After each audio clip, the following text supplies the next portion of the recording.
주님께서 마지막 날에 우리를 살리신 건 다 압니다. 그런데 여기서 마지막 날이라는 그 단어의 개념이 히브리 관점에서 보면은요, 우리가 종종 생각하는 마지막 날이 아닙니다.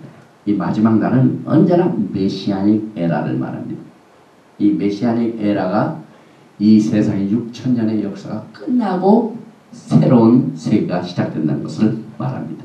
그래서 성경에 나오는 주의 날, 그것은 야곱의 환란이고, 야곱의 환란은 메시아 왕국 시대의 도래를 말하는 것입니다. 그래서 야곱의 포로 생활은 야곱의 환란 중에 끝나게 됩니다.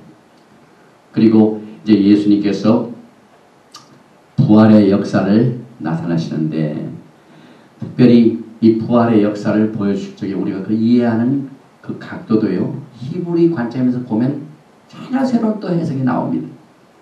통곡하는 것도 또 뜻이 있습니다. 요한복음 11장 31절에 마리아와 함께 집에 있어 위로하던 유대인들은, 집에 있다는 말은 토라 공부를 했죠. 유대인들. 마리아가 이 위로하던 포로 생활의 종식을 말하죠. 위로라는 것은 유대인들은 그의 급히 일어나 나가는 것을 보고 곡하러 무덤에 가는 줄로 생각하고 따라가더니, 곡한다는 것은요, 지금 이 시간에도 유대인들은 메시아의 오심과 메시아의 왕국의 도래를 위하여 통곡의 벽에서 기도합니다.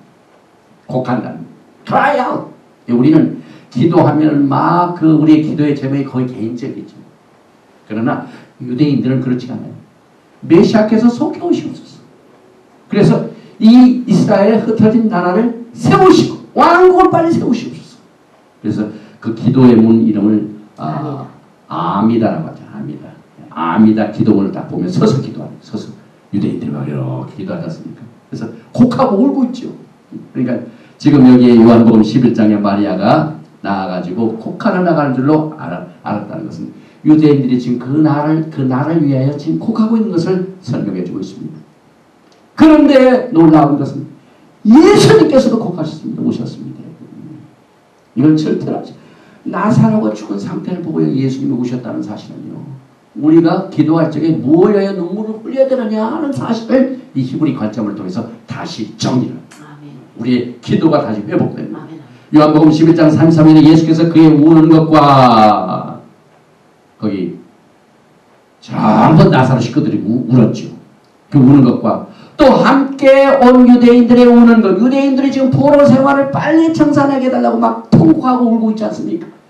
그 사실을 보시고, 예수님이 그 사실을 보시고 심령의 통분이 여기시고 민망히 여기사 예수께서 눈물을 흘리시더라. 여러분, 예수님께서 이 눈물을 흘리신 건 보통 사건이 아니에요. 예루살렘아 예루살렘아, 암탉이 병아리를 안으려고 몇 번 했지만 너희들이 원치 않다. 그때 예루살렘에 우셨죠. 지금 나사로가 죽어있는 상태를 보고 거기에 와 있는 사람들이 다 오는 것을 보고, 유대인들이 와서도 오는 것을 보고 주님께서도 통분히 여기시고 오셨다는 사실을 절대로 교회는 잊었습니다. 교회는 지금 예수님이 이스라엘에 오신다는 사실을 아셔야 돼요. 아멘. 기도의 방향과 목적이 점점점 지금 좁혀집니다. 예수께서 다시 속으로 통분히 여기시며 38절입니다.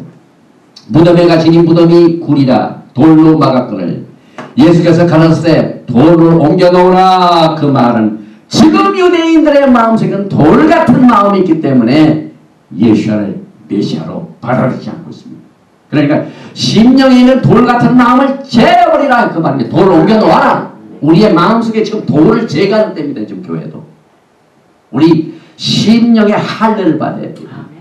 돌로 옮겨 놓으라 하시니 그 죽은 자의 누이 말하다가 가로되 주여 죽은 자가 나흘이 되었음에 벌써 냄새가 나나이다. 나흘이 된 건 뭡니까? 많은 사람들이 지금 유대인들이 메시아를 안 믿은 것이 지금 쩌들리고 쩌들어져서 이제는 이스라엘은 끝났다. 썩은 문들은 냄새가 난다. 이스라엘은 끝났다. 교회가 그것을 대체했다. 리플레이스먼트 디올로지가. 많은 교회들이 지금 이스라엘 벌써 끝나가지고 죽은 지가 오래돼가지고 나흘 돼가지고 4,000년. 나흘이 돼가지고 냄새가 난 건 이제 끝났다. 유대주의 토라도 끝났다. 신약만 가지고 하자. 막 이러지 않습니까? 그런데 예수님은 그렇지 않습니다. 예수께서 가라사대 돌을 옮겨 놓으라 하시니 그 죽은 자의 누이가 죽은 자가 벌써 되었음에 예수께서 가라사대 내 말이 내가 믿으면 예수께서 마지막 때 전 흩어져 있는 나사로와 같은 이스라엘을 그 마른 뼈에서 다시 살려나면은 그것을 믿으면은 기적이지 않습니까? 그 기적을 믿으면은 많은 사람들이 죽기로 돌아옵니다. 그래서 주님께서 내가 믿으면 하나님의 영광을 보리라. 이 마지막 때 전 세상에 하나님의 영광을 지금 보게 되는데요. 예수님께서 이스라엘을 회복하신 것을 보면 주님께서 영광을 주님의 영광이 곧 나타납니다. 나사로를 살리신 것처럼 전 세계에 흩어져 있는 정말 냄새가 죽어 나가지고 그냥 뭐 다 끝나는 줄 알았더니 그 마른 뼈 같은 이스라엘 백성들, 흩어진 백성들 다시 모아서 살리시고 그것을 연합하여 메시아 왕국을 세우시게 되는 것을 세상에 보면은 하나님의 영광을 보게 되는 겁니다. 돌을 옮겨 놓으니 예수께서 눈을 들어 우러러보시고 가라사대 아버지여 내 말을 들으신 것을 감사하나이다. 예수님께서 흩어져 있는 이스라엘 회복하는 것을 들어주신 것을 하나님께 감사할 정도로 이렇게 심각합니다. 여러분 이스라엘 논이 이게 보통 사건이 아닙니다. 여러분. 그래서 성경에 구원이라는 말보다 더 많이 나옵니다. 예루살렘 항상 내 말을 들으신 줄 내가 알았나이다. 요한복음 11장 42절에 그러나 이 말씀을 하옵는 것은 둘러선 무리를 위함이니 곧 아버지께서 나를 보내신 것을 저희로 믿게 하려 함이니이다. 아버지께서 내 안에 내가 아버지 안에 있는 것 같이 저희도 다 하나가 되어 우리 안에 있게 하사 세상으로 아버지께서 나를 보내신 것을 믿게 하옵소서. 이제 유대인도 교회도 다 하나가 되는 날이에요. 교회만 있는 게 아니에요. 유대인을 하나님께서 살리셔가지고 모든 세상의 영광을 보고 이제 저희로 하나가 되게 하는 것을 주님께서 이 말씀을 통해 예언적으로 말씀하시고 난 뒤에 이 말씀을 하시고 큰 소리로 나사로야 나오라 부르시니 나사로는 큰 소리라는 것은 나팔 소리를 말합니다. 아멘. 잠에서 깨는 것을 말합니다. 아멘. 이스라엘의 흩어진 자들이 돌아올 때 큰 나팔을 붑니다. 이사야서 27장 13절에 그날에 큰 나팔을 울려 불리니 아수르 땅에서 파멸케 된 자와 애국 땅으로 쫓겨난 자가 돌아와서 예루살렘 성산에서 여호와께 경배하면서 예수님의 큰 소리는 큰 나팔 소리를 말합니다.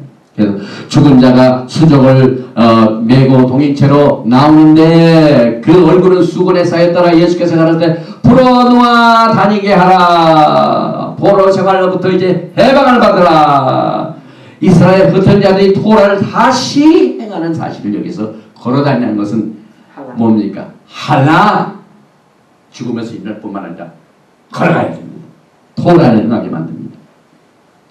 그래서 마리아에게 와서 예수의 하신 일을 본 많은 유대인들이 저를 믿었으나 이 사건을 통하여 예수님께서는 영광을 나타내 주셨습니다. 그런데 이제 결론입니다.